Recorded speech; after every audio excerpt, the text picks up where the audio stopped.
Assalomu alaykum qizlarjonlar. Bugun biz uydagi bor masalliqlardan tvorojni bulochka tayyorlab ko'ramiz. Bu onamlarning retseptlari asosida tayyorlaganman. Biz yoshligimizda onamlar juda ham ko'p bizga tvorojni bulochkalar, piroglar pishirib berardilar. Mana xamirini ham tayyor qilib qo'yganman.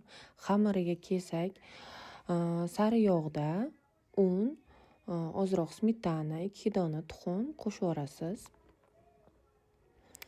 Keyin такой воздушный xamir bo'lib chiqadi. Xo'p, ingrediyentlarga kelsak, xohlagan fantaziyangizni ishlatsangiz bo'ladi. Menda uyda tvorog mana olcha bor ekan. Morozilkada olcha qo'yib qo'yganman. Shundan tayyorladim. Отдельно vatrushkachalar ham tayyorlayman.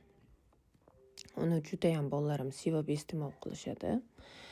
Bu yerda esa men qizalog'im uxlab yotibdilar. Onalari esa oshxonada turishlariga mehr tayyorlab turadilar.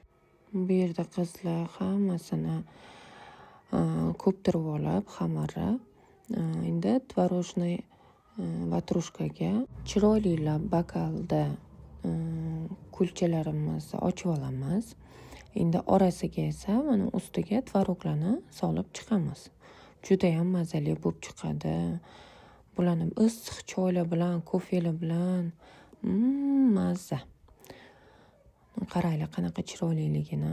Buni hidida endi xo'jayinim ham yugurib chiqdilar.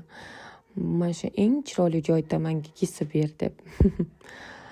Bularning aromati juda ham zo'r. Mana yoqqanidan klass bosdilar. Bu yerda esa ilik sho'rva. Shunaqa gap qizlar, xayrli tun, уже charchadim, ozuchka qilib